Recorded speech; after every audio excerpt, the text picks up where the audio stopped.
अस्सलामु अलैकुम व रहमतुल्लाहि व बरकातुहू।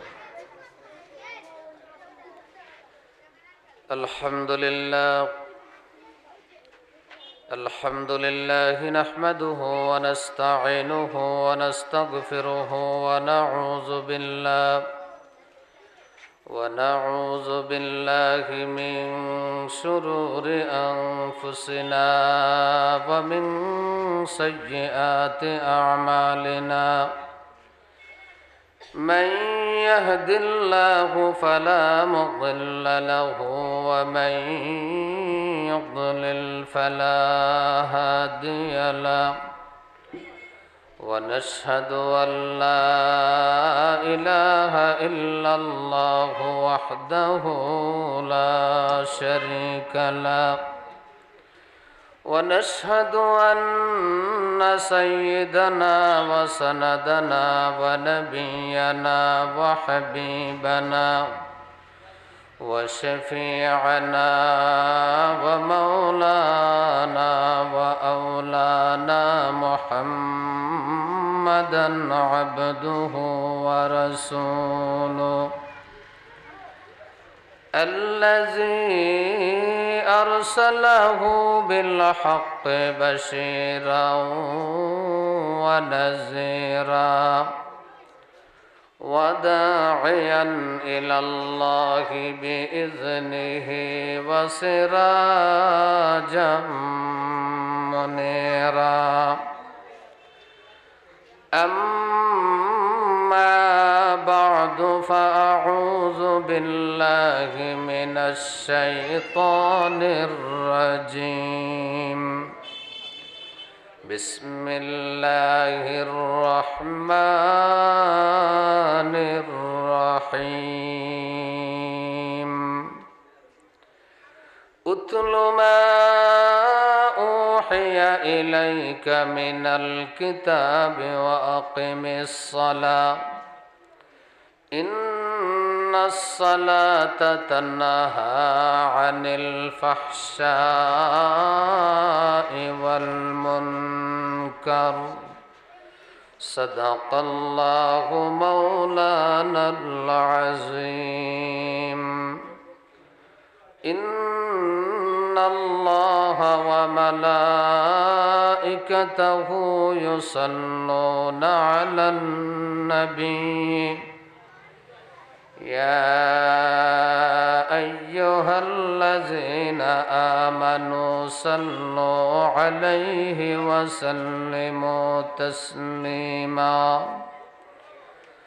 अल्लाहुम्मा सल्लि अला मुहम्मदिन व अला आलि मुहम्मद कमा सल्लैता अला इब्राहीम व अला आलि इब्राहीम इन्नका हमीदुम मजीद।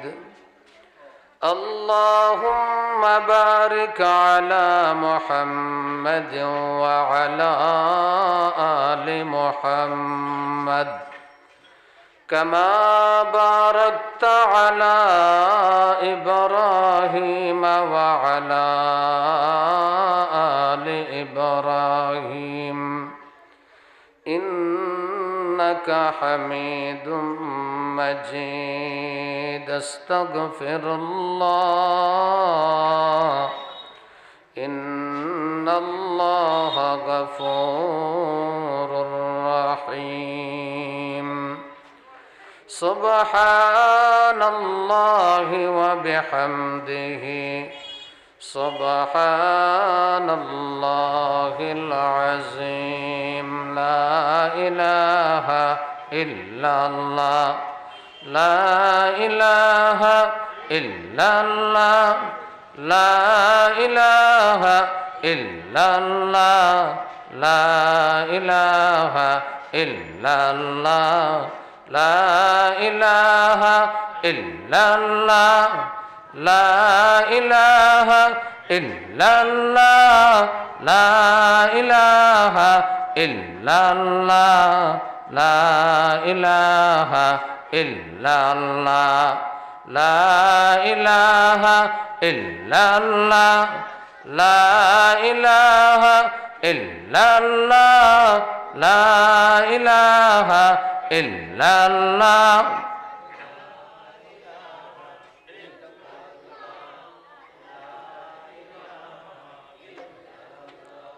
मुस्लिम फिक्र वक़बा कर आखिरी रात में उठा कर पेश मौला सजदा कर कह ला इलाहा इल्लल्लाह ला इलाहा इल्लल्लाह ला इलाहा इल्लल्लाह ला इलाहा इल्लल्लाह ला इलाहा इल्लल्लाह मुहम्मदुर रसूलुल्लाह सल्लल्लाहु अला सय्यिदिना व मौलाना मुहम्मद व अला आलिहि व अस्हाबिहि व सल्लम अस्तगफिरुल्लाह इन्नल्लाह गफूरुर रहीम। अल्हम्दुलिल्लाह জামিয়া ইসলামিয়া দারুস সুন্নাহ চাতলাপুর রোড শমশেরনগরের উদ্যোগে বার্ষিক ওয়াজ এবং দোয়ার মাহফিলের অত্যন্ত শ্রদ্ধাভাজন সভাপতি সাহেব দামাত বারাকাতুহুম, উপস্থিত হযরত উলামায়ে কেরাম, সম্মানিত হাজিরানে মজলিস, আল্লাহ সুবহানাহু ওয়া তাআলার দরবারে অসংখ্য গণিত শুকরিয়া যে আল্লাহ পরওয়ারদিগারে আলম অসংখ্য গণিত মানুষ তাকে যাচাই বাছাই করিয়া আমরা কিছু সংখ্যক মানুষকে রহমতি বরকতি এই ফিন্ডালে এশার নামাজের সাথে সাথে বসার তৌফিক দান করছেন। এই জন্য আমরা আল্লাহ তাআলার শুকরিয়া আদায় করি, আলহামদুলিল্লাহ।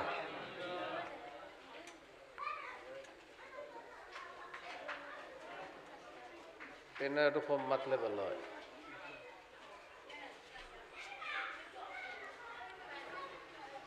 মাহতারাম হাজরিনে কেরাম,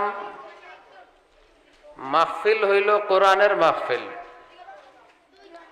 আর কোরআন শরীফের আলোচনা যখন করা হয়, কোরআন শরীফ যখন তিলাওয়াত করা হয়, তখন নীরব নিস্তব্ধভাবে দিল লাগাইয়া মনোযোগ সহকারে কোরআন শরীফ শোনার জন্য আল্লাহ তাআলা আমাদেরকে আদেশ করছেন।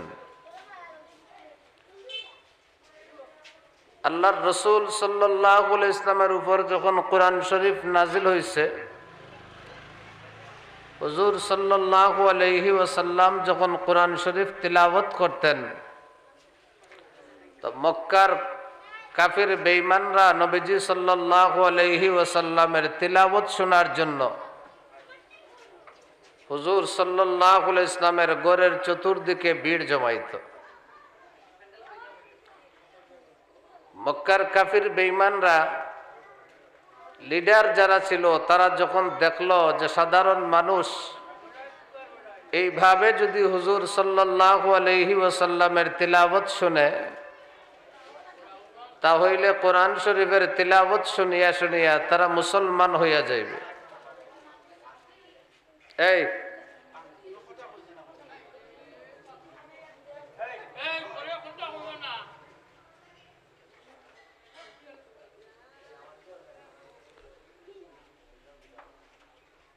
মক্কার কাফির বেঈমানরা আল্লাহর রসুল সাল্লাল্লাহু আলাইহি ইসলাম কোরআন শরীফ তিলাওয়াত করলে কাফির বেঈমানদের বিরাট একটা অংশ কোরআন শরীফের তিলাওয়াত শোনার জন্য নবীজির ঘরের চতুর্দিকে জমা হয়ে যেত।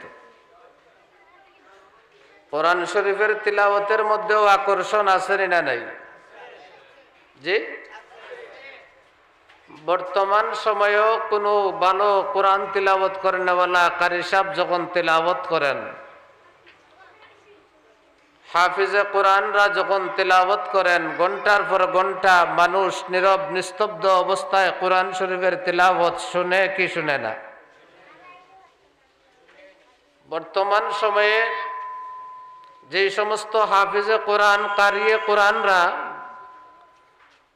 ওলামায়ে কেরামরা কোরআন শরীফ তিলাওয়াত করলে পরে মানুষ ঘন্টার পর ঘন্টা কোরআন শরীফের তিলাওয়াত শোনার জন্য যেভাবে বসে থাকে, তাহলে যার উপরে কোরআন শরীফ নাজিল করা হয়েছে, আল্লাহ সুবহানাহু ওয়া তাআলার হাবিব সরকারে কায়নাত মুহাম্মদুর রাসূলুল্লাহ সাল্লাল্লাহু আলাইহি ওয়াসাল্লাম যখন কোরআন শরীফ তিলাওয়াত করতেন, তখন কোরআন শরীফ তিলাওয়াত নবীজির কণ্ঠে যারা শুনছে তাদের আকর্ষণটা, তাদের উপর কোরআন শরীফের তিলাওয়াতের প্রভাবটা আরো বেশি ছিল না কম ছিল? কারি সাহেবরা কোরআন শরীফ তিলাওয়াত করলে যদি এই পরিমাণের আকর্ষণ হয়, তাহলে নবী করিম সাল্লাল্লাহু আলাইহি ওয়াসাল্লামের কণ্ঠে কোরআন শরীফের তিলাওয়াত শোনার আকর্ষণটা কি পরিমাণের ছিল চিন্তা করে দেখেন। এই জন্য আল্লাহর রসুল সাল্লাল্লাহু আলাইহি ওয়াসাল্লাম যখন কোরআন শরীফের তিলাওয়াত করতেন, তো আরবের অমুসলমান কাফিররাও নবীজির কণ্ঠে কোরআন শরীফের তিলাওয়াত শোনার জন্য চতুর্দিকে জমা হয়ে যেত।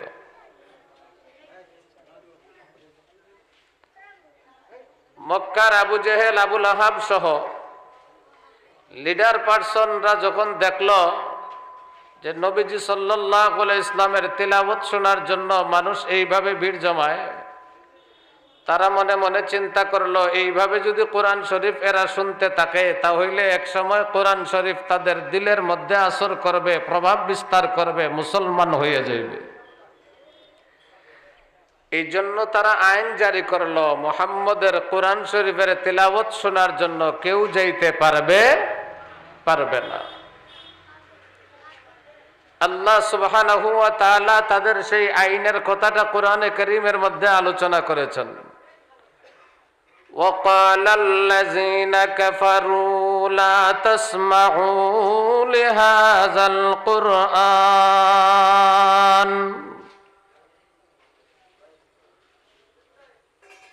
কাফির নেতৃবৃন্দ ঘোষণা করলো, কাফিররা, লা তাসমাউ লিহাযাল কুরআন, এই কোরআন তোমরা শুনবে না। ওয়ালগাউ ফীহি, কোরআন শরীফ শুনবে না, বরং কোরআন শরীফের তিলাওয়াত যাতে তোমাদের কানে না আসে এই জন্য যত ব্যবস্থা আছে গ্রহণ করবে। কানের মধ্যে আঙ্গুল দিয়া কান বন্ধ করবে, সুর মাচাইয়া চিল্লাচিল্লি করিয়া তোমরা কোরআন শরীফের তিলাওয়াত যাতে তোমাদের কানে না আসে, দিলের মধ্যে প্রভাব বিস্তার না করে, সেই জন্য প্রয়োজনীয় ব্যবস্থা গ্রহণ করবে। মুহতারাম হাজরিনে কেরাম, কোরআন শরীফের তিলাওয়াত শোনা যাবে না, কোরআন শরীফ শোনা যাবে না, এই আইন মুসলমানদের না কাফিরদের? কোরআন শরীফ শোনা যাবে না, কোরআন শরীফের কথা বলা যাবে না, এই চিন্তা হইল আবু জেহেল, আবুল আহাব, উতবা, সায়েবা, মুগীরাদের, কাফিরদের লিডারদের এই বক্তব্য। সুতরাং বর্তমান সময়েও যদি কেউ কোরআন শরীফের তিলাওয়াত শোনার বাধাগ্রস্ত করে, কোরআন শরীফের আলোচনা বাধাগ্রস্ত করে, তাহলে তার কর্মকাণ্ড মক্কার সেই কাফিরদের কর্মকাণ্ডের সাথে মিলিয়া যায় কিনা? কাফির বেঈমানরা বলছে কোরআন শরীফ শুনিও না, আল্লাহ তাআলা বলেছেন কোরআন শরীফ শোনো। সুবহানাল্লাহ বলেন। আল্লাহ রাব্বুল আলামিন বলেন, ইযা কুরিয়াল কুরআন ফাসতামিউ লাহু ওয়া আনসিতু, যখন তোমাদের সামনে কোরআন শরীফ তিলাওয়াত করা হবে তখন নীরব নিস্তব্ধ হইয়া কোরআন শরীফের তিলাওয়াত শোনো। সুবহানাল্লাহ। এই আইন কি শুধু মক্কার মানুষদের উপর প্রযোজ্য না কিয়ামত পর্যন্ত আমাদের সকলের উপর প্রযোজ্য? কোরআন শরীফ তিলাওয়াত শুনিও না, কোরআন শরীফ তিলাওয়াতের দ্বারে কাছে যাইও না, কোরআন শরীফের কাছে যাইও না, এই বক্তব্য হইল সর্বযুগের কাফিরদের। ঠিক না বে ঠিক? আর কোরআন শরীফ শুনো, দিল লাগাইয়া শুনো। কোরআন শরীফের তিলাওয়াত যখন হয়, আলোচনা যখন হয়, তখন তোমরা নীরব নিস্তব্ধ হইয়া কোরআন শরীফের আলোচনা শোনো, তিলাওয়াত শোনো। এই আদেশ হইল স্বয়ং আল্লাহ সুবহানাহু ওয়া তাআলার। ঠিক না বে ঠিক?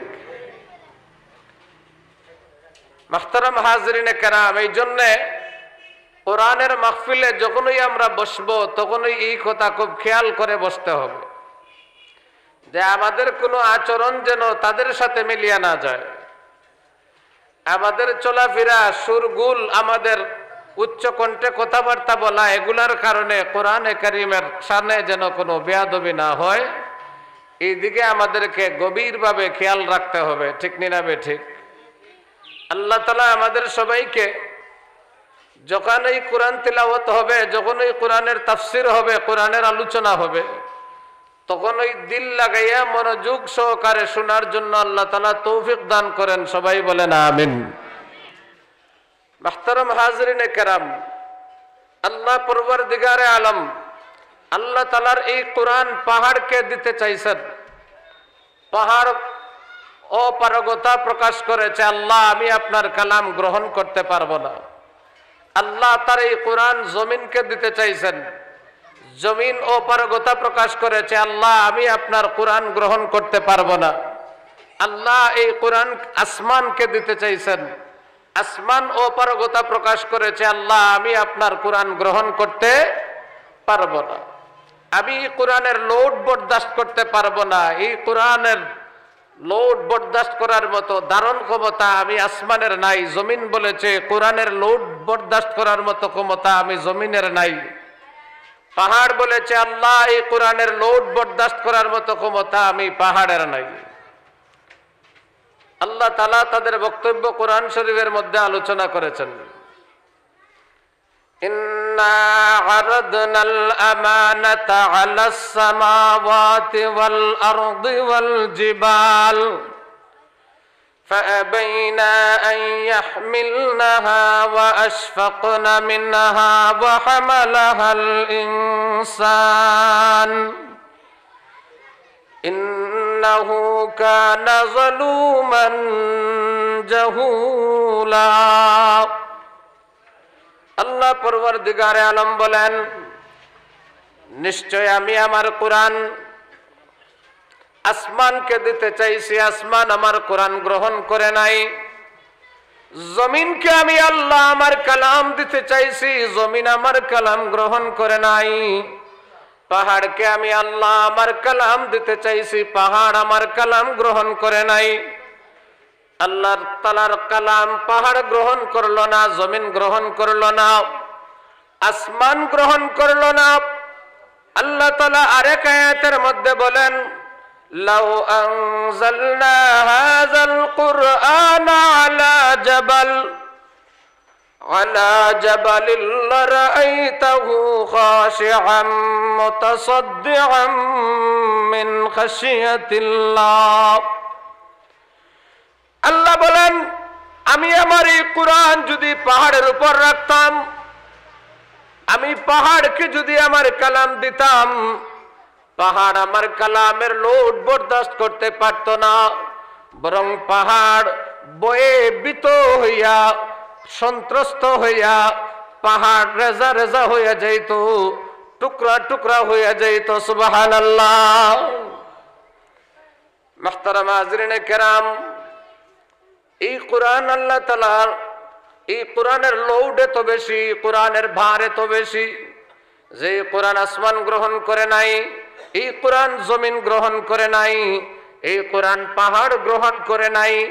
আল্লাহ বলেন, ওয়া হামালাহাল ইনসান, মানুষ আমার কালাম গ্রহণ করলো। সুবহানাল্লাহ। পাহাড় কোরআন গ্রহণ করলো না, জমিন গ্রহণ করলো না, আসমান গ্রহণ করলো না, মানুষ কোরআন গ্রহণ করলো। মুহতারাম হাজিরিনে কেরাম, যেই কালাম পাহাড় গ্রহণ করলো না, জমিন গ্রহণ করলো না, আসমান গ্রহণ করলো না, এই কালাম মানুষ গ্রহণ করলো। এবার মানুষকে আল্লাহ রাব্বুল আলামিন ধন্যবাদ দেওয়ার কথা না কথা না?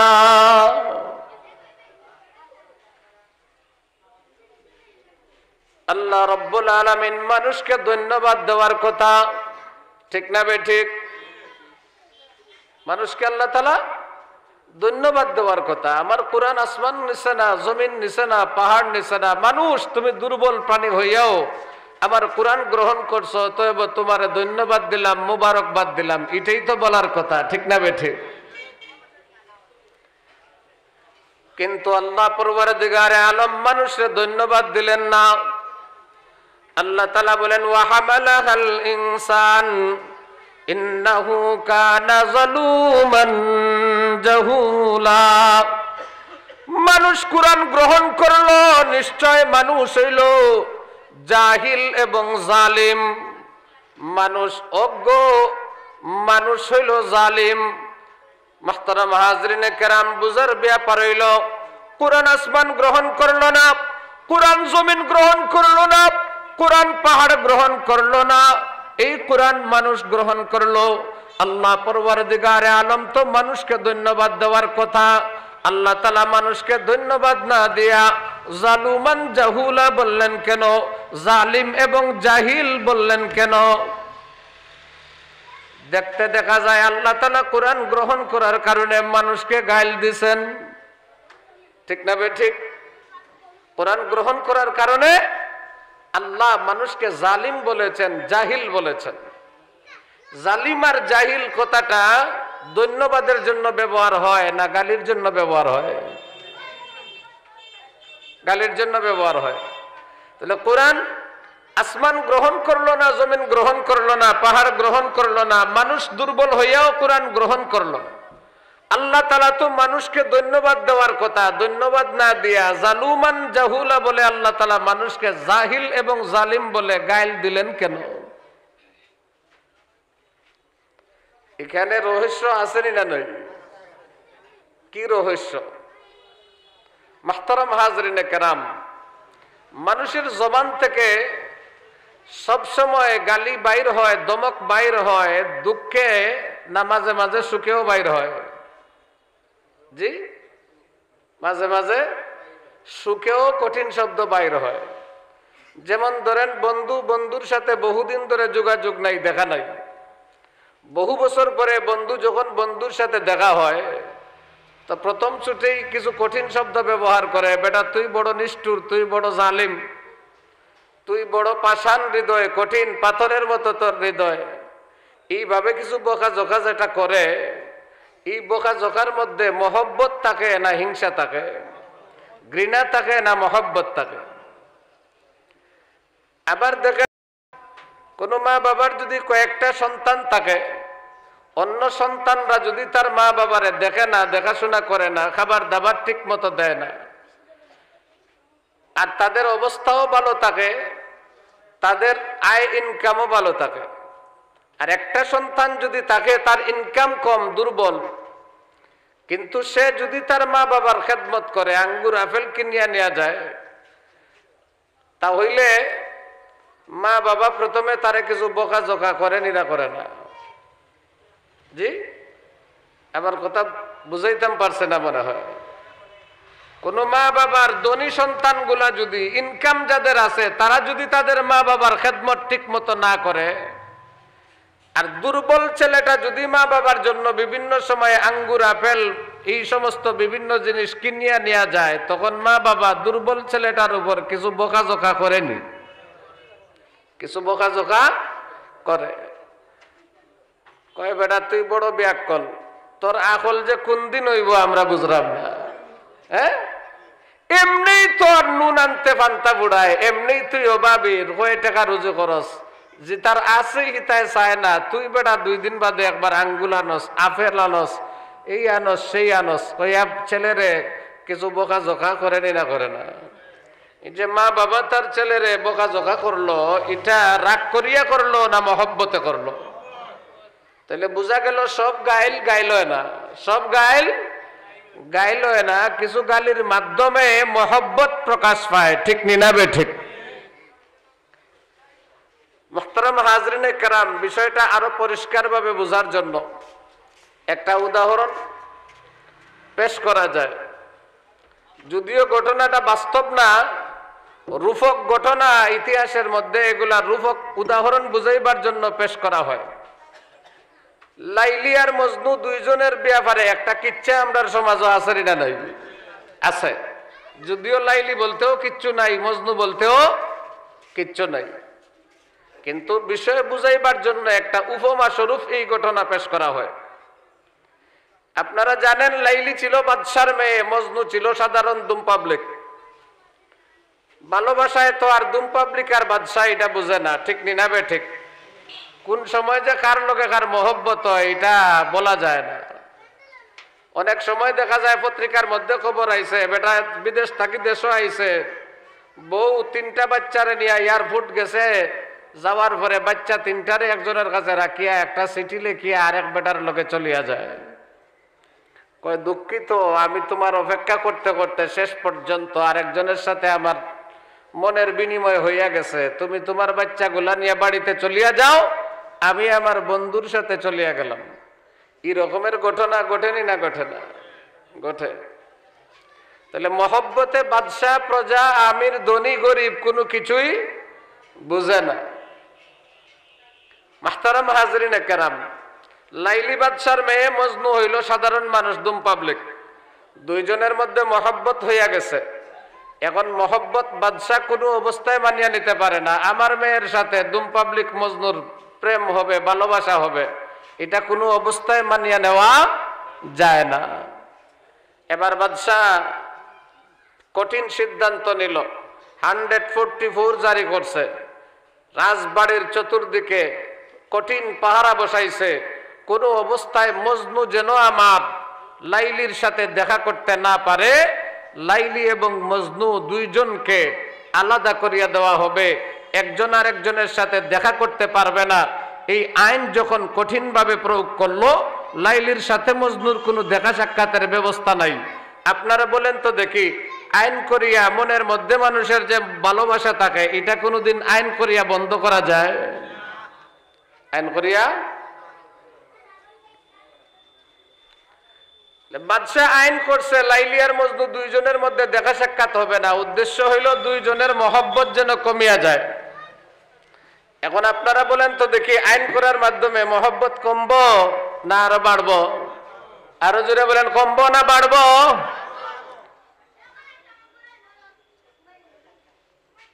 বড় বড় আলেম ওলামা, বুজুর্গানে দিন, এই সমস্ত আলেম ওলামার বিরুদ্ধে অনেক প্রচার প্রচারণা, অনেক কার্যক্রম চলেনি না? চলে না? চলে।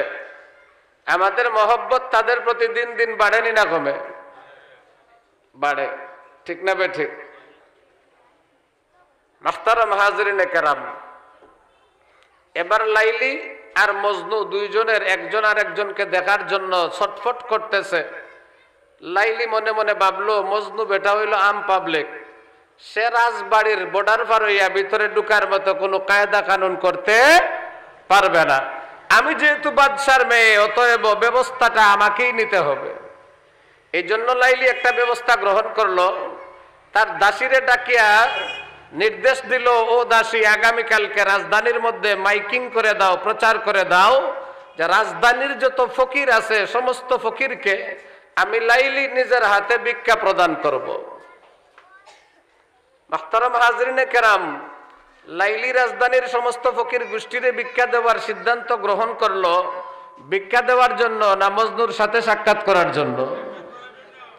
লাইলির মনে মনে টার্গেট হইল, ভিক্ষার এলান পাইলে পরে সব ফকির আসে আর না আসে, আমার মজনু লাইনের মধ্যে দাঁড়াইয়া থাকবো। পরের দিন যখন ভিক্ষা দেওয়া শুরু হয়েছে, লাইনের মধ্যে ফকিররা দাঁড়াইয়া আছে। সব ফকিরদের লাইলি ভিক্ষা দেয়, ফকিররা ভিক্ষা নিয়ে খুশি মনে সালাম দিয়া চলিয়া যায়।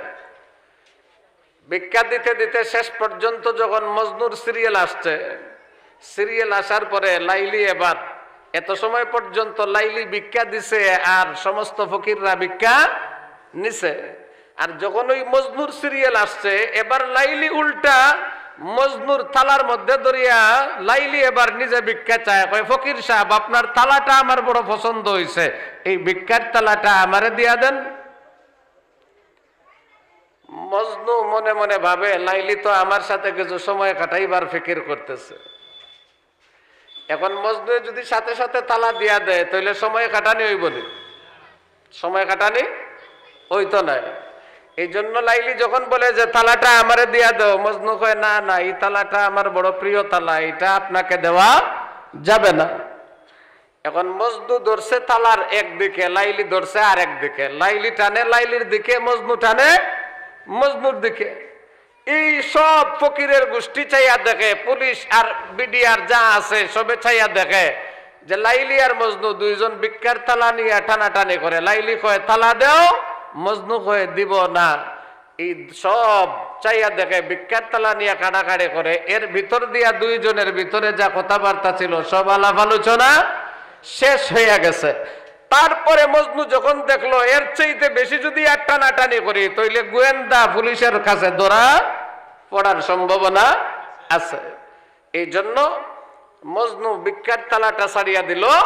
লাইলি মজনুর ভিক্ষার তালাটা হাতের মধ্যে নিয়ে মাথার উপরে উঠাইয়া মাটির মধ্যে একটা আষাঢ় দিয়া ভিক্ষার তালাটা ভাঙ্গিয়া পায়ের নিচে মলতে লাগলো আর গালাগালি শুরু করলো, এই বেটা ফকির, তুই বড় নিমুখ হারাম, তুই বড় পাষাণ হৃদয়, তোর চাইতে পাষাণ, তোর মতো এই বখিল আমি আর কাউকে দেখি নাই। এইভাবে লাইলি যখন মজনুরে গালাগালি শুরু করছে, মজনু এখন আসার কথা না কান্দার কথা?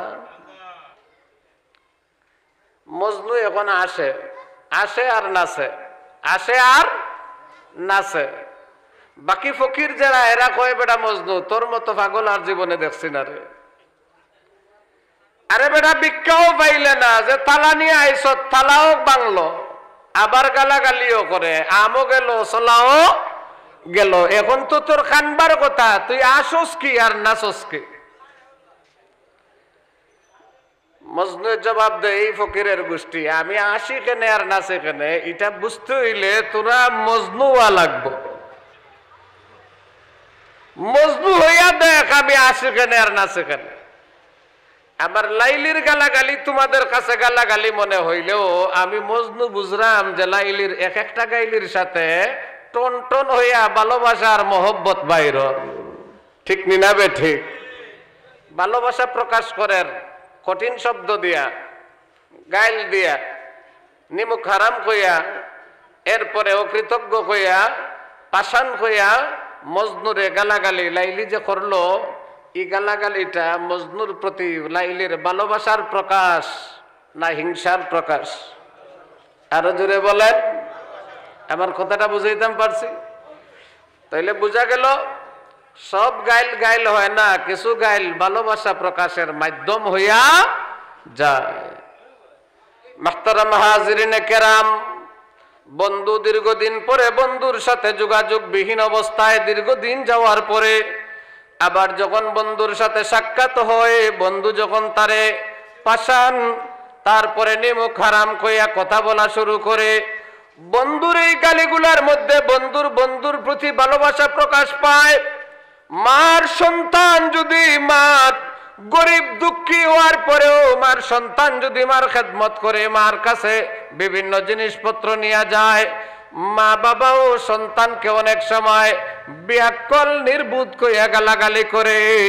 এই গালাগালি কিন্তু সন্তানকে গালাগালি করা নয়, বরং সন্তানের প্রতি দিল যে খুশি হয়েছে, সন্তান মা বাবার খেদমত করার কারণে, মা বাবারে কাপড় চোপড় দেওয়ার কারণে, মা বাবারে আঙ্গুর আপেল দেওয়ার কারণে মা বাবা যে খুশি হয়েছে, এই গাইলের মাধ্যমে এটা প্রকাশ পাইয়া যায়, ঠিক নিনাবে ঠিক? লাইলি মজনুকে যদিও নিমুখ হারাম কইয়া গালাগালি করছে, লাইলি মজনুরে যদিও বকিল কইয়া গালাগালি করছে, কিন্তু লাইলির এই গালির মাধ্যমে আসলে মজনুর প্রতি লাইলির ভালোবাসা প্রকাশ হয়েছে, ঠিক নিনাবে ঠিক? ঠিক তেমনি ভাবে আল্লাহ পরওয়ারদিগারে আলম বলেন, ইন্না আরাদনাল আমানাতা আলাস সামাওয়াতি ওয়াল আরদি ওয়াল জিবাল ফাআবাইনা আন ইয়াহমিলনাহা ওয়া আশফাকনা মিনহা ওয়া হামালাহাল ইনসান ইন্নাহু কানা যালুমান জাহুলা। আল্লাহ বলেন, নিশ্চয় আমি আমার এই আমানতি কোরআনকে, আসমানকে আমি আমার এই কোরআন দিছি, আসমান আমার কোরআন গ্রহণ করে নাই। জমিনকে আমি আমার কোরআন দিছি, জমিন আমার কোরআন গ্রহণ করে নাই। পাহাড়কে আমি আমার কোরআন দিছি, পাহাড় আমার কোরআন গ্রহণ করে নাই। ও মানুষ, তুমি দুর্বল হইয়াও আমি আল্লাহর কোরআন গ্রহণ করেছো, আমার কালাম, আমার আমানত তুমি গ্রহণ করেছো। ইন্নাহু কানা যালুমান জাহুলা, নিশ্চয় মানুষ তুমি বড় জালিম এবং জাহিল। আল্লাহ পরওয়ারদিগার আলম এই আয়াতের মধ্যে কোরআন গ্রহণ করার পরে মানুষকে জালিম এবং জাহিল বলে আল্লাহ তাআলা মানুষের উপর খুশি প্রকাশ করলেন না বেজারি প্রকাশ করলেন? জি, আল্লাহ তাআলা এখানে মানুষ কোরআন গ্রহণ করার কারণে মানুষের উপর আল্লাহ তাআলা যে খুশি, এটা জালিম এবং জাহিল শব্দের মাধ্যমে আল্লাহ তাআলা মানুষের উপর খুশি হওয়ার, কোরআন গ্রহণ করার কারণে মানুষের উপর আল্লাহ সুবহানাহু ওয়া তাআলা যে খুশি হয়েছেন, এটা জালুমান জাহুলা শব্দের মাধ্যমে আল্লাহ পরওয়ারদিগারে আলম প্রকাশ করেছেন। জোরে বলেন সুবহানাল্লাহ। মুহতারাম হাজরিনে কেরাম, কোরআন আল্লাহ তাআলা মানুষের কাছে পাঠাইলেন। আর একটু পিছনে গিয়া বলি, সমস্ত মানুষকে আল্লাহ রব্বুল আলামিন রূহের জগতে এক জায়গার মধ্যে জমা করেছিলেন। রূহের জগতে সমস্ত মানুষের রূহকে আল্লাহ তাআলা জমা করে প্রশ্ন করেছিলেন, আলাস্তু বিরাব্বিকুম, আমি কি তোমাদের প্রভু নয়? সমস্ত রূহ একসাথে জবাব দিয়েছে, কালু বালা, হ্যাঁ আপনি আমাদের রব। ওই রূহের জগতের সমাবেশে সমস্ত মানব সন্তানের রূহ জবাব দিয়েছে, হ্যাঁ আপনি আমাদের রব। কালু বালা, হ্যাঁ আপনি আমাদের রব। এই মানুষগুলা রূহের জগতে আল্লাহ তাআলাকে রব স্বীকার করেছে। দুনিয়ায় আসার পরে এই মানুষগুলা আল্লাহ তাআলার সাথে সম্পর্কর ঘাটতি হইয়া গেছে। দুনিয়ায় আসার পরে মানুষ বিভিন্ন দ্বন্দ্বের মধ্যে পড়িয়া, বিভিন্ন মতবাদের মধ্যে পড়িয়া, বিভিন্ন দুনিয়া বিঝামেলার মধ্যে পড়িয়া মানুষ আর আল্লাহর মধ্যখানে একটা সম্পর্ক নষ্ট হইয়া গেছে। এবার এই দুনিয়ার মানুষগুলা আল্লাহ তাআলার সাথে সম্পর্ক কিভাবে ঠিক রাখবে, দুনিয়ার মানুষরা কিভাবে আল্লাহ তাআলার কথা মনে রাখবে, দুনিয়ায় বসবাস করিয়াও মানুষ কিভাবে আল্লাহ তাআলার বন্ধু হইয়া কবরে যাইবে, এই জন্য আল্লাহ পরওয়ারদিগারে আলম একটা ব্যবস্থা দান করলেন। মুহতারাম হাজরিনে কেরাম, কোন বন্ধু যদি বিদেশের মধ্যে থাকে, ওই বিদেশের বন্ধুটাকে দেশের বন্ধু তখন চিঠি লেখে, দীর্ঘ অনেক বছর হয়ে গেছে বন্ধু বিদেশে আসতে পারে না, বন্ধু তার বন্ধুর সাথে দেখা হয় না। এই জন্য বন্ধু অনেক বছর পর একখানা চিঠি লিখলো, বন্ধুরে এতদিন হইল তুমি বিদেশ গেলে, তুমি বড় নিমুখারাম পাষাণ, তোমার কি আমার কথা মনে পড়ে না? তোমার সাথে তোমারে আমি এই দিলাম সেই দিলাম, তোমার জন্য আমি এই করলাম সেই করলাম, এরপরেও তুমি আমাকে বলিয়া কেমনে বিদেশের মধ্যে পড়িয়া রইলে? এইভাবে বন্ধু বন্ধুর কাছে চিঠি লেখে। স্বামী যদি বিদেশ থাকে, অনেক বছর হইয়া যায়, স্ত্রী স্বামীর কাছে চিঠি লেখে। কি চিঠি লেখে? কয়, আমার তো এতদিনের তোমার সাথে সম্পর্ক ছিল, আমি তোমারে দেখিয়া বাবার বাড়ি ছাড়লাম, সব ছাড়লাম, বন্ধু আমার বিদেশের জমিনে গিয়া কি হইয়া গেলে? এত বছর পর্যন্ত গেল, তোমার আমার সাথে কোনো মোলাকাত নাই, যোগাযোগ নাই, তোমার আমার সাথে কোনো কথাবার্তাও হয় না, তুমি এত নিমক হারাম হইলে কেমনে, পাষাণ হইলে কেমনে?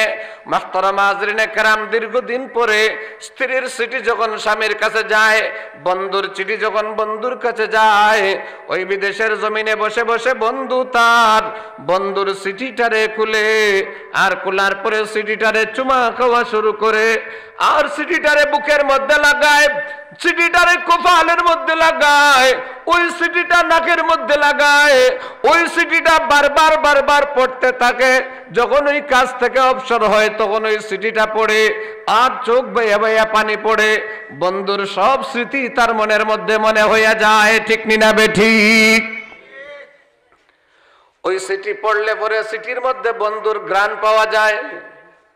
স্বামী তার স্ত্রীর চিঠির মধ্যে যখন পড়ে তখন স্ত্রীর কথা মনে হইয়া যায়, স্ত্রীর ভালোবাসার কথা মনে হইয়া যায়। ওই চিঠি যত পড়ে সে ওই চিঠির মধ্যে তার স্ত্রীর ঘ্রাণ গুলা শুকতে থাকে, ঘ্রাণ পাইতে থাকে। একবার চিঠি বুকের মধ্যে লাগায়, আরেকবার চিঠি ঠোঁটের মধ্যে নিয়ে চুমা দেয়। আবার কাজের মধ্যে যখন যায় চিঠিটা সমালিয়া যায়, আবার কাজ থেকে ফিরে আসে চিঠিটা বাহির করে তিলাওয়াত শুরু করে, পড়া শুরু করে। মুহতারামা হাজরিনে কেরাম, এই চিঠির মাধ্যমে বন্ধুর বন্ধুত্ব আবার মনে হইয়া যায়, স্বামীর মনের মধ্যে স্ত্রীর ভালোবাসা আবার জারি হইয়া যায়, ঠিক নিনা বেঠি? মুহতারামা হাজরিনে কেরাম, আল্লাহ পরওয়ারদিগারে আলম রূহের জগতে আমাদেরকে প্রশ্ন করেছিলেন, আলাস্তু বিরাব্বিকুম, আমি কি তোমাদের প্রভু নয়? আমরা সবাই জবাব দিয়েছিলাম, কালু বালা, আপনিই আমাদের প্রভু।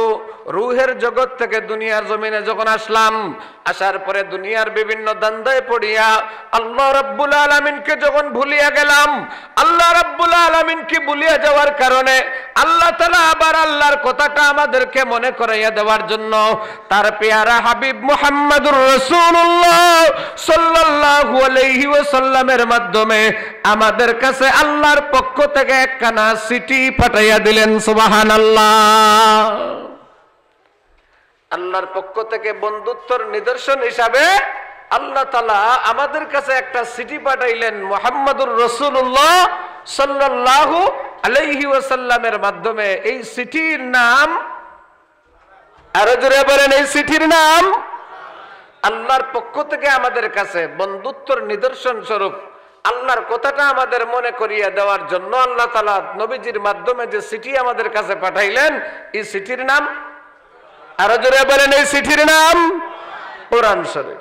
কোরআন শরীফ হইল আল্লাহর পক্ষ থেকে বান্দার কাছে চিঠি স্বরূপ। জোরে বলেন, ঠিক না বেঠিক? মুহতারামা হাজরিনে কেরাম, আল্লাহ পরওয়ারদিগারে আলম এই কোরআন শরীফ নামক চিঠিটা আমাদের কাছে পাঠাইয়া দিলেন, আর ঘোষণা করে দিলেন, উতলু মা উহিয়া ইলাইকা মিনাল কিতাব, হে আমার হাবিব, আমার এই কোরআন শরীফ তিলাওয়াত করো। আমার এই কোরআন শরীফ, আমি যে কিতাব নাজিল করেছি, কিতাবের তিলাওয়াত করো। এ আমার বান্দা বান্দির দল, আমি আমার নবীজির মাধ্যমে তোমাদের কাছে যে চিঠি পাঠাইলাম, এই চিঠিখানা তোমরা তিলাওয়াত করো রে। এই চিঠিখানা যদি তোমরা তিলাওয়াত করো, তাহলে তোমরা আমি আল্লাহর সাথে তোমাদের বন্ধুত্বর সম্পর্ক কায়েম হইয়া যাইবে। এই কোরআন শরীফ যখন তিলাওয়াত করবে, মনে করবে আমি আল্লাহর সাথে তোমাদের গল্প সল্প শুরু হইয়া গেছে। সুবহানাল্লাহ। এই কোরআন শরীফ যখন তিলাওয়াত করবে, মনে করবে তোমাদের সাথে আমার গল্প সল্প শুরু হইয়া গেছে। এই কোরআন শরীফ যখন তিলাওয়াত করবে, আমি আল্লাহ পরওয়ারদিগারে আলম তোমাদের সাথে আলাপ আলোচনার মধ্যে লিপ্ত হইয়া যাইব। এই কোরআন শরীফ যখন তিলাওয়াত করবে, কোরআন শরীফের প্রত্যেকটা হরফে হরফে আমি আল্লাহ তোমাদের আমলনামার মধ্যে 10টা করিয়া নেকি দান করব। কোরআন শরীফের একটা হরফ তিলাওয়াত করলে কয়টা নেকি? আরো জোরে বলেন, কয়টা নেকি? ওর তো বুঝিয়া পড়লে না, না বুঝিয়া পড়লেও? জি, ওর তো না বুঝিয়া পড়লেও কোরআন শরীফ শুধু তিলাওয়াত করলে 10টা নেকি। কোরআন শরীফ শুধু তিলাওয়াত করলে 10টা নেকি। অনেকে বলে কোরআন শরীফ অর্থ না বুঝিয়া পড়লে কোনো সওয়াব নাই, কোরআন শরীফ অর্থ না বুঝিয়া পড়লে কোনো সওয়াব নাই। জোরে বলেন নাউযুবিল্লাহ। এটা হইল মুসলমানদেরকে কোরআন শরীফের তিলাওয়াত থেকে দূরে সরাইবার জন্য একটা ব্যবস্থা। কারণ তারা জানে বেশিরভাগ মুসলমান কোরআন শরীফের অর্থ জানে না, কিন্তু কোরআন শরীফের তিলাওয়াতের মাধ্যমে কোরআন শরীফের সাথে সম্পর্ক রাখে। এখন যদি কোরআন শরীফ অর্থ না বুঝিয়া পড়লে সওয়াব নাই এই ফতোয়া কার্যকর করিয়া দেওয়া যায়, তাহলে কোরআন শরীফ তিলাওয়াত যারা করে অর্থ বুঝে না, তারা আর কোরআন শরীফের সাথে কোনো সম্পর্ক রাখবে না। ঠিক না বেঠিক? তাইলে কোরআন শরীফ অর্থ না বুঝিয়া পড়লে সওয়াব নাই, এই কথাটা বন্ধুর কথা না শত্রুর কথা? আরো জোরে বলেন, বন্ধুর কথা না শত্রুর কথা? মুহতারাম হাজরিনে কেরাম, কোরআন শরীফ অর্থ না বুঝিয়া পড়লেও সওয়াব আছে। যার উদাহরণ হইল আল্লাহর নবী সাল্লাল্লাহু আলাইহি ওয়াসাল্লাম বলেন, লা কুলু আলিফ লাম মিম হারফুন বাল আলিফুন হারফুন ওয়া লামুন হারফুন ওয়া মিমুন হারফুন। আল্লাহর নবী সাল্লাল্লাহু আলাইহি ওয়াসাল্লাম বলেন, কোরআন শরীফের একটা হরফ তিলাওয়াত করলে 10টা নেকি। আল্লাহর নবী বলেন, আমি কথা বলি না আলিফ লাম মিম এক হরফ, বরং আলিফ একটা হরফ, লাম একটা হরফ, মিম আর একটা হরফ। আলিফ লাম মিম এই হরফগুলা তিলাওয়াত করলে আল্লাহ রাব্বুল আলামিন তার আমলনামার মধ্যে 3 10 30টা নেকি দিয়া দিবেন। লা কুলু আলিফ লাম মিম হারফুন বাল আলিফু হারফুন ওয়া লামুন হারফুন ওয়া মিমুন হারফুন। আল্লাহর নবী বলেন, আলিফ এক হরফ, লাম আর এক হরফ, মিম আর এক হরফ। কেউ যদি আলিফ লাম মিম তিলাওয়াত করে তার আমলনামার মধ্যে 30টা নেকি আল্লাহ তাআলা দান করবেন। এবার বলেন তো দেখি, অর্থ না বুঝিয়ে পড়লে যদি সওয়াব না হয়, নবীজি বললেন আলিফ লাম মিম পড়লে 30টা নেকি পাওয়া যায়, আলিফ লাম মিমের অর্থ দুনিয়ার কোন মুফাসসির পারবেননি। জি, আলিফ লাম মিমের অর্থ কেউ বলতে পারবেন না। এইভাবে কিছু হরফ কোরআন শরীফে আসেনি না নাই? আরো জোরে বলেন, আসেনি না নাই? হরফে মুকাত্তাআত, এগুলার কোনো অর্থ দুনিয়ার কোনো মানুষ বলতে পারবে না, আন্দাজ করে বলবে, সঠিকভাবে বলতে পারবে না। যেমন আলিফ লাম মিম, আর এক জায়গায় আছে ইয়াসিন তাসিন মিম, এরকম আছে না নাই? কাফ হা ইয়া আইন সাদ, এইভাবে বিভিন্ন সূরার শুরুতে আল্লাহ তাআলা কিছু হরফ দিয়ে যেগুলার কোনো অর্থ আমরা কেউ জানি না। ঠিক না বেঠিক? তাহলে এগুলা পড়লে সওয়াব হবে কিনা? আরো জোরে বলেন, সওয়াব হবে কিনা? এগুলা পড়লেও প্রতিটা হরফে হরফে 10টা করে নেকি দেওয়া হবে। সুবহানাল্লাহ। মুহতারাম হাজরিনে কেরাম, আপনাদের মনে প্রশ্ন হইতে পারে, আলিফ লাম মিমের অর্থ যদি আমরা জানি না, ইয়াসিনের অর্থ যদি আমরা জানি না, বুঝি না, তাহলে এই হরফগুলো আল্লাহ তাআলা কোরআন শরীফে দিলেন কেন? এটাও তো একটা প্রশ্ন। ঠিক না বেঠিক? আলিফ লাম মিমের অর্থ যদি আমরা বুঝি না, ইয়াসিনের অর্থ যদি আমরা বুঝি না, তাহার অর্থ যদি আমরা বুঝি না, তাহলে এই হরফগুলা কোরআন শরীফে আল্লাহ দিলেন কেন? তার একটা উদাহরণ এইভাবে দেওয়া যায়। ধরেন শমশেরনগর বাজারে কাপড়ের দোকান যেগুলো আছে, কাপড়ের দোকানে কাপড় কিনতে গেলে দেখবেন, কাপড়ের দোকানের মধ্যে যখন আপনি দাম জিজ্ঞাসা করবেন, তো কাপড়ের মাজন তার কাপড়ের মধ্যে কতগুলো নাম্বার দেওয়া থাকে, ওই নাম্বারগুলো দেখে দেখে আপনাকে দাম বলে দেয়। ঠিক না বেঠিক? আচ্ছা, এখন আপনি আমি ওই নাম্বারগুলো দেখে কাপড়ের দাম বোঝার কোনো ক্ষমতা আছে? আরো জোরে বলেন, আছে? এখন যদি কেউ প্রশ্ন করে যে আমরা কাস্টমার যদি দাম না বুঝি, তাহলে এই নাম্বারটা দিল কেন, তাহলে প্রশ্নটা সঠিক হইব? জি, কেউ যদি প্রশ্ন করে যে এই কাপড়ের মধ্যে যে নাম্বারটা ফালাইলা, এই নাম্বারটা কোম্পানি দিল, এটা শুধুমাত্র তুমি মাজন বুঝো আর তোমার কোম্পানি বুঝে, আমরা সাধারণ ক্রেতা এটা বুঝি না, তাহলে এই নাম্বারটা দিল কেন? তার সহজ কথা হইল, এটা বুঝার ব্যাপার একমাত্র হইল মহাজন আর মালিকের মধ্যে। ঠিক না বেঠিক? কোম্পানি আর কাপড় ব্যবসায়ীর মধ্যে ক্রেতা এটা বোঝার, কাস্টমার এটা বোঝার কোনো প্রয়োজন নাই। মুহতারাম হাজরিনে কেরাম, ঠিক তেমনি ভাবে আলিফ লাম মিম ইয়াসিন সহ কোরআন শরীফের সূরাগুলোর শুরুতে যে হরফগুলো আল্লাহ তাআলা ব্যবহার করেছেন, যেগুলার অর্থ দুনিয়ার কোনো মানুষ জানে না, এই হরফগুলোর অর্থ আমরা জানি না। কারণ এই হরফগুলোর অর্থ জানার ব্যাপার একমাত্র যার উপর কোরআন নাজিল হয়েছে সেই বিশ্বনবী মুহাম্মদুর রাসূলুল্লাহ সাল্লাল্লাহু আলাইহি ওয়াসাল্লাম। আর কোরআন নাজিল করনেওয়ালা আল্লাহ তাআলার মধ্যে সীমাবদ্ধ। এর রহস্য আল্লাহ জানেন, নবী জানেন, উম্মত এটা জানার কোনো দরকার নাই। ঠিক না বেঠিক? উম্মত এটা জানার কোনো দরকার নাই। তাহলে এগুলার অর্থ জানার দরকার নাই, কিন্তু তিলাওয়াত করলে সওয়াব আছে না নাই? তিলাওয়াত করলে সওয়াব আছে।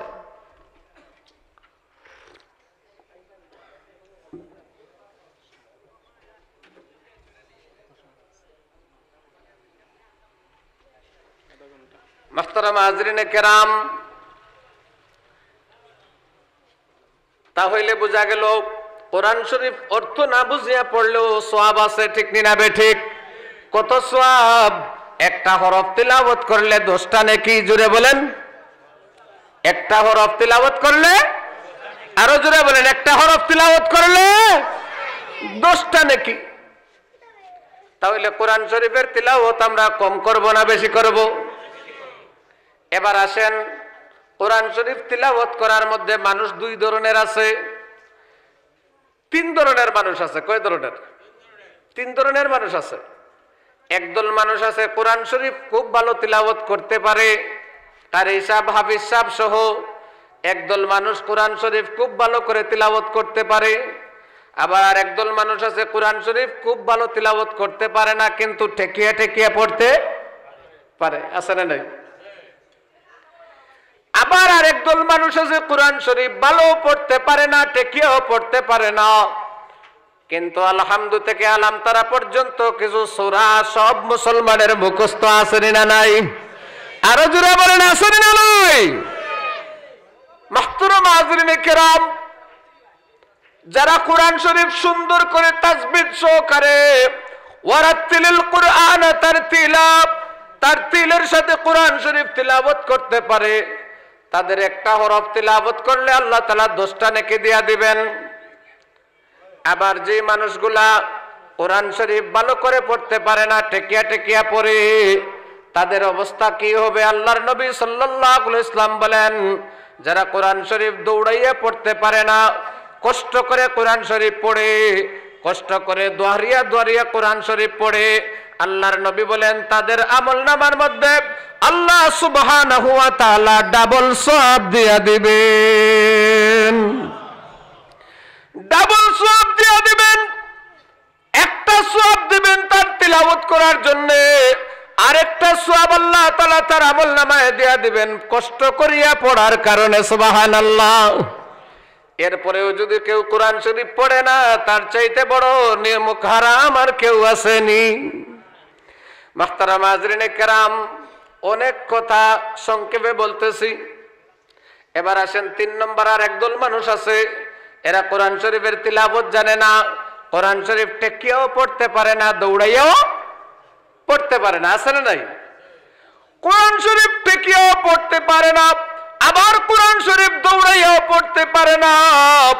এই মানুষগুলার মনে তো একটা আফসোস তাকিয়া যাইবে, হায় রে হায়, আমি যদি কোরআন শরীফের তিলাওয়াত জানতাম তাহলে ওই চাতলাপুর রোড মসজিদের ইমাম সাহেবের মতো আমার আমলনামার মধ্যেও খতমের সওয়াব পাইতাম, হাফিজ সাহেবের মতো আমার আমলনামার মধ্যে খতমের সওয়াব পাইতাম, অমুকের মতো আমার আমলনামার মধ্যে খতমের সওয়াব পাইতাম।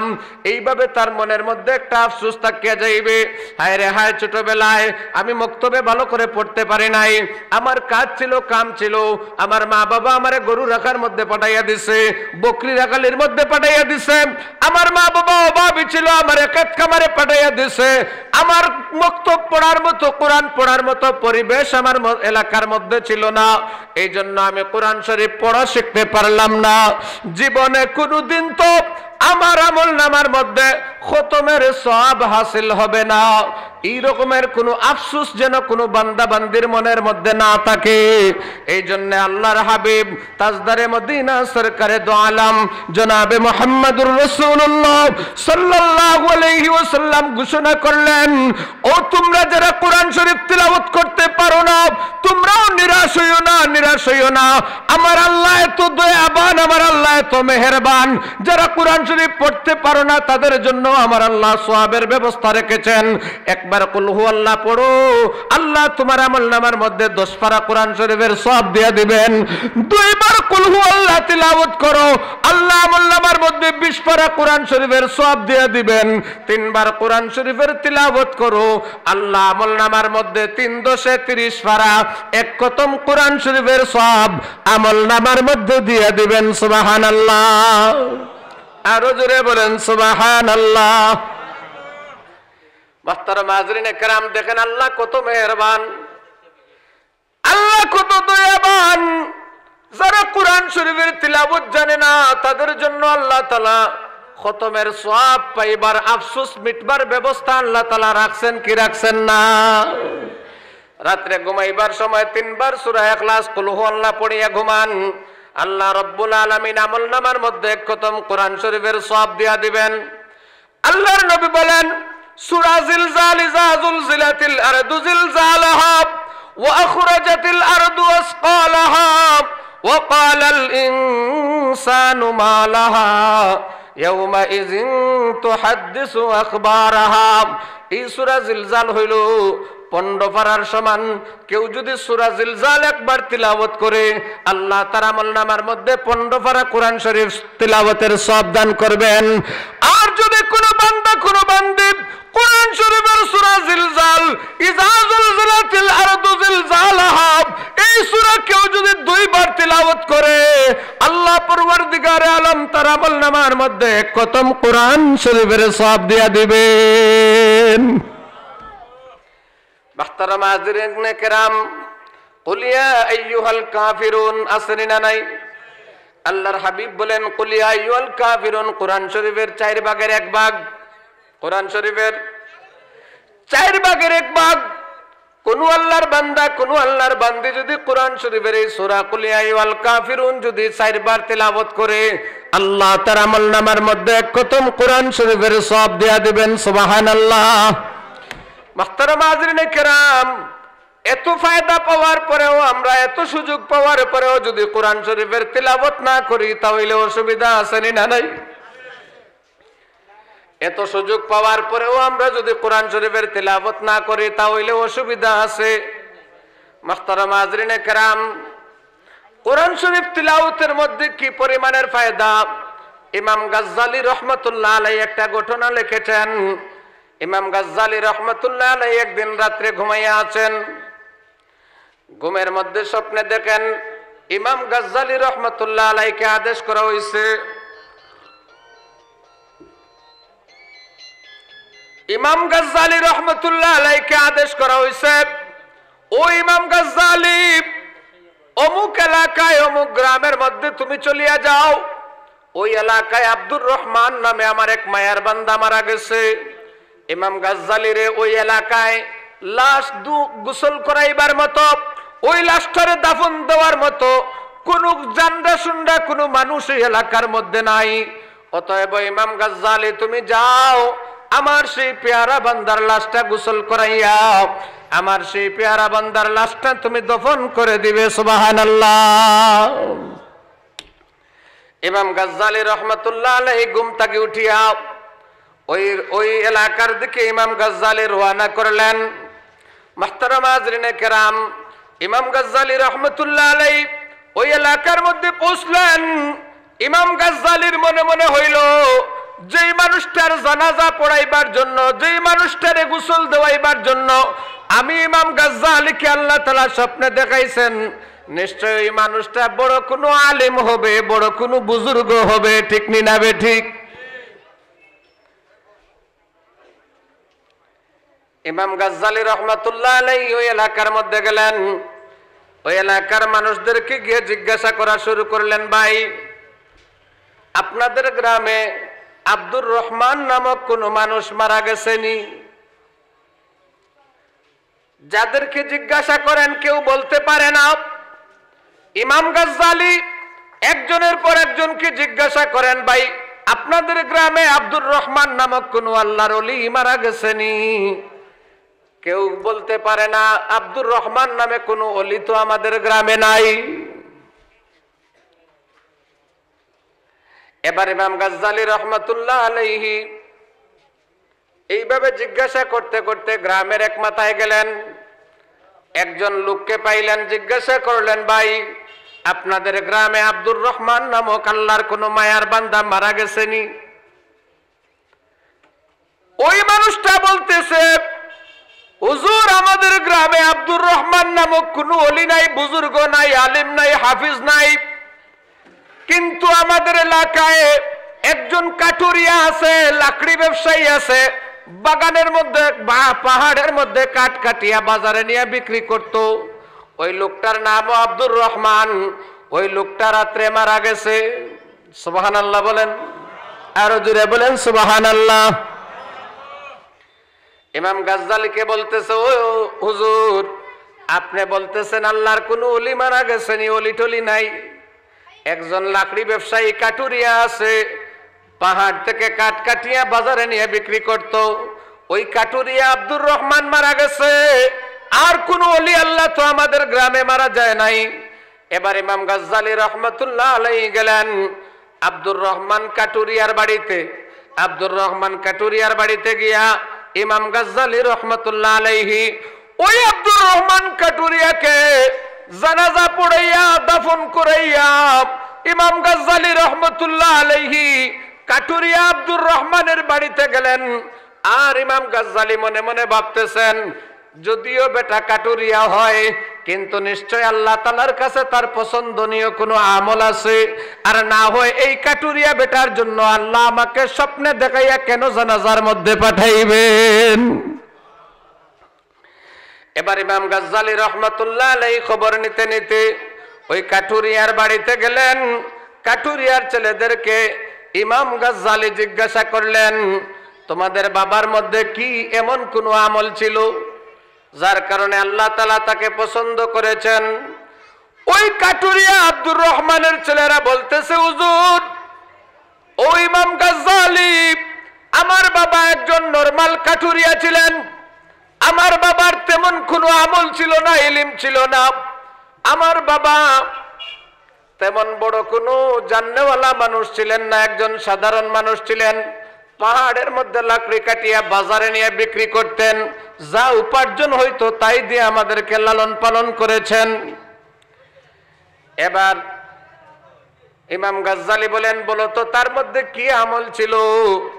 এবার ওই কাঠুরিয়ার ছেলেরা বলতেছে, হুজুর আমাদের ঘরের মধ্যে একখানা বই আছে, ওই বইটা আমার বাবা বড় ভালোবাসতেন। ওই বইটা আমার বাবা পড়তে জানতেন না, তিলাওয়াত করতে জানতেন না, কিন্তু প্রতিদিন ওই বইটা বাইর করে আমার বাবা বইয়ের প্রত্যেকটা শব্দে শব্দে লাইনে লাইনে তার আঙ্গুলটা চালাইতেন, আর চোখের পানি সারিয়া সারিয়া কাঁদতেন। ওই কিতাবের প্রতিটা লাইনে লাইনে শব্দে শব্দে আমার বাবা এত কান্নাকাটি করছেন যে আমার বাবার চোখের পানির চিহ্ন আজও পর্যন্ত আছে। ইমাম গাজ্জালী রহমাতুল্লাহ আলাইহি বললেন, ঠিক আছে বইটা আমার কাছে নিয়ে আসো। এবার ওই কাঠুরিয়া আব্দুর রহমানের কিতাবটা ইমাম গাজ্জালীর কাছে নিয়ে আসা হইল। ইমাম গাজ্জালী দেখেন এই কিতাব আর কোনো কিতাব নয়, আল্লাহর কালাম কোরআন শরীফ। সুবহানাল্লাহ। ওই কোরআন শরীফ বাইর করে ইমাম গাজ্জালী রহমাতুল্লাহ আলাইহি দেখলেন ওই কোরআন শরীফের প্রতিটা লাইনে লাইনে প্রতিটা শব্দে শব্দে ওই কাঠুরিয়া আব্দুর রহমানের চোখের পানি মিশে আছে। ইমাম গাজ্জালী রহমাতুল্লাহ আলাইহি বুঝে গেলেন যে ইমাম গাজ্জালী বুঝলেন যে এই আব্দুর রহমান কাঠুরিয়া মানুষটা আল্লাহ তাআলার দরবারে মকবুল হইয়া গেছে। যদিও তার বড় কোনো ইলম কালাম নাই, যদিও কোরআন শরীফের তিলাওয়াত সে জানতো না, কিন্তু কোরআন শরীফের প্রতি তার মহব্বত, তার আকর্ষণ, কোরআন শরীফকে নিয়ে কান্নাকাটি করা, হাজারি করা, এইগুলাই আল্লাহ তাআলার কাছে পছন্দ হইয়া গেছে। আল্লাহ রাব্বুল আলামিন ওই কাটুরিয়া আব্দুর রহমানকে আল্লাহর ওলি হিসাবে কবুল করিয়া নিছেন। মাহতুরাম হাজরিনে কিরাম, আল্লাহ পরওয়ারদিগারে আলম বলেন, উতলু মা উহিয়া ইলাইকা মিনাল কিতাব, আমি যে কিতাব নাজিল করেছি ওই কিতাবের তিলাওয়াত করো। কারণ কোরআন শরীফের তিলাওয়াতের মাধ্যমে বান্দা এবং আল্লাহর মধ্যে বন্ধুত্ব হইয়া যায়। সুবহানাল্লাহ। এই জন্য কোরআন শরীফের তিলাওয়াত আমরা করব তো ইনশাআল্লাহ? আরো জোরে বলেন, করব তো ইনশাআল্লাহ? আজকে আফসোসের ব্যাপার, মুসলমানের ঘর থেকে কোরআন শরীফের তিলাওয়াত দূর হইয়া গেছে।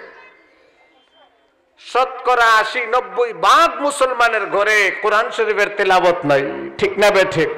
আরো জোরে বলেন, ঠিক না বে ঠিক? রাত 2টা-3টা পর্যন্ত ডিশ দেখে, নাটক দেখে, সিরিয়াল দেখে, মোবাইল টিপতে টিপতে রাত 3টা-2টা-2:30 বাজায়, তারপরে ঘুমাইয়া যায়। প্রতিদিন মুসলমানের ঘরে গান আছে, বাজনা আছে, নাটক আছে, থিয়েটার আছে, আল্লাহর কালামের তিলাওয়াত নাই। জোরে বলেন, ঠিক না বে ঠিক? এমন ঘর আছে না নাই? আরো জোরে বলেন, আছে না নাই? যে ঘরে কোরআন শরীফের তিলাওয়াত নাই, এই ঘর ভালো ঘর না বিরান ঘর? আরো জোরে বলেন। এই ঘর হইল একটা বিরান ঘর। আল্লাহর নবী সাল্লাল্লাহু আলাইহি ওয়াসাল্লাম বলেন, মাশাআল্লাহ, আমাদের বিশেষ মেহমান হযরত মাওলানা মুজাহিদুল ইসলাম সাহেব শ্রীমঙ্গলী হযরত আমাদের মধ্যে উপস্থিত হয়ে গেছেন। আমি ইনশাআল্লাহ 2 মিনিটের ভিতরেই আমার কথা শেষ করব। মাহতারাম হাজরিনে কেরাম, তাহলে আল্লাহর রাসূল সাল্লাল্লাহু আলাইহি ওয়াসাল্লাম বলেন, ইন্নাল্লাযী লাইসা ফি জাওফিহি শাইয়্যুম মিনাল কুরআন কাল বাইতুল খারিব, যে ঘরের মধ্যে কোরআন শরীফ নাই, কোরআন শরীফের সামান্য অংশও নাই, এই ঘর হইল একটা উজাড় ঘর, একটা বিরান ঘর। মাহতারাম হাজরিনে কেরাম, মুসলমানের ঘরের মধ্যে কোরআনের তিলাওয়াত নাই, এমন মুসলমানের ঘর আছে না নাই? আছে না নাই? তাহলে মুসলমানের ঘরে গান, মুসলমানের ঘরে বাজনা, মুসলমানের ঘরে নাটক, মুসলমানের ঘরে থিয়েটার, এই গজব যদি চলতে থাকে, তাহলে মুসলমানদের কপালে যে আগুন লাগছে এটা নিবাইবার ক্ষমতা কারো আছে? আরো জোরে বলেন, আছে? তাহলে এই গজব মিটাইয়া সমস্ত কাফির বেঈমানদের চক্রান্তকে মোকাবেলা করে আবার মাথা উঁচু করে যদি মুসলমানদেরকে দাঁড়াইতে হয়, অবশ্যই কোরআনে কারীমের শিক্ষা, কোরআনে কারীমের তিলাওয়াত প্রত্যেক মুসলমানের ঘরে ঘরে জারি করতে হবে, জারি করতে হবে। জোরে বলেন, ঠিক না বে ঠিক? ओ जमाने में मुअज़्ज़ज़ थे वो आमिले कुरान होकर, और ये जमाने में जलील व खार हो तुम तारिके कुरान होकर। ওই জমানার মুসলমানরা সম্মানের চূড়ান্ত আসনে আসীত হয়েছিলেন কোরআনে কারীমকে কদর করার কারণে, কোরআনের আমল করার কারণে।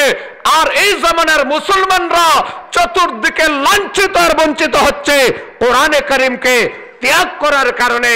অতএব মুহতারাম হাজরিনে কেরাম, এই চাতলাপুর মাদ্রাসার মাহফিল থেকে আমরা নিয়ত করি, আমরা যারা এখানে বসে আছি, আমাদের ঘর যেন একদিনের জন্য তিলাওয়াত মুক্ত না হয়। কে কে রাজি আছেন? আল্লাহ আমাদের সবাইকে তৌফিক দান করো। একটা সূরা হইল, আর না পারলেও ঘুমাইবার সময় কুল হুয়াল্লাহ পরে ঘুমাইবো, রাজি আছি ইনশাআল্লাহ? সূরা ইখলাস তিলাওয়াত করে ঘুমাইবো। একটা দিনের জন্য যেন আমাদের ঘর কোরআনের তিলাওয়াত থেকে খালি না হয়। আমাদের বাচ্চাদেরকে মাদ্রাসায় দিব, কোরআন পড়নেওয়ালা বানাইবো। আমরা কোরআনের সাথে থাকবো, কোরআনের মহব্বত করব। কোরআন যারা পড়ান সেই উলামায়ে কেরামের সাথে আমাদের মহব্বত রাখবো। মওত পর্যন্ত সকল দিনী কাজ উলামায়ে কেরামের নিগরানিতে, উলামায়ে কেরামের সাথে তাকিয়া করব। কে কে রাজি আছে? কে কে রাজি আছে? সব কাজে, কোরআনের কাজ, দ্বীনের কাজ, ইসলামের কাজ, সকল কাজ উলামাদের পরামর্শে, উলামাদের সাথে তাকিয়া করব। রাজি আছি ইনশাআল্লাহ? উলামায়ে কেরামকে দিল থেকে মহব্বত করব, ইজ্জত করব। আল্লাহ তাআলা আমাদের সবাইকে কোরআনে কারীমের সাথে থাকার তৌফিক দান করুন, আমিন। ওয়া আখিরু দাওয়ানা আলহামদুলিল্লাহি রাব্বিল আলামিন। আসসালামু আলাইকুম ওয়া রাহমাতুল্লাহি ওয়া বারাকাতুহু।